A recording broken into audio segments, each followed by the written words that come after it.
Sa ibang balita naman, mas inilapit pa ng administrasyon ni Pangulong Ferdinand R. Marcos Jr. ang serbisyong medikal sa malalayong lugar. Sa pamamagitan niya ng Bagong Pilipinas Mobile Clinics. Yan at iba pa sa ulat ni Floyd Brands.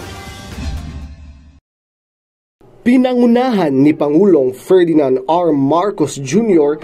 ang turnover ng Bagong Pilipinas Mobile Clinic sa Manila North Harbor na dinaluhan rin ni First Lady Lisa Araneta Marcos at iba pang opisyal. Layunin ng mga mobile clinic na magbigay ng libreng medical services sa 28 probinsya kasama ang Zamboanga Peninsula at Bangsamoro. Naglalaman ito ng makabagong kagamitan para sa mabilis na diagnosis at para magbigay ng medical records sa mga residente.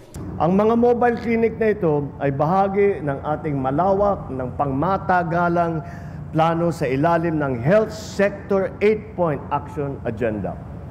Sa pamamagitan ng mga mobile clinic at sa tulong ng lokal na pamahalaan, inaasahan natin na mapapalapit ang serbisyong medikal sa mga lugar na matagal nang nangangailangan ng higit na atensyon. Ang mga geographically isolated and disadvantaged areas o yung tinatawag natin na GIDA.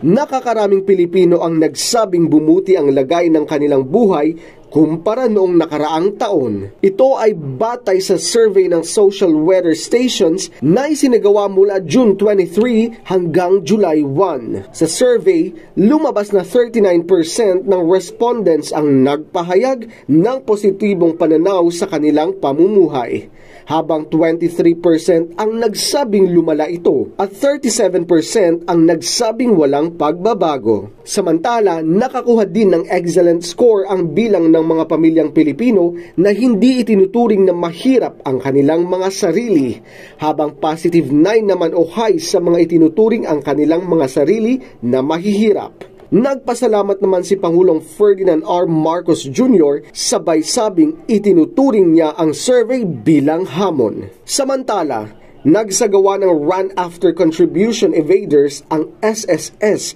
Tambo Branch sa Parañaque kung saan nakitaan ng violation ang 5 employers. Pinangunahan ito ni SSS NCR South Division VP Christine Grace Francisco at Tambo Branch Head Riena Ann Marie Ocampo. Floyd Brands para sa Pambansang TV sa Bagong Pilipinas.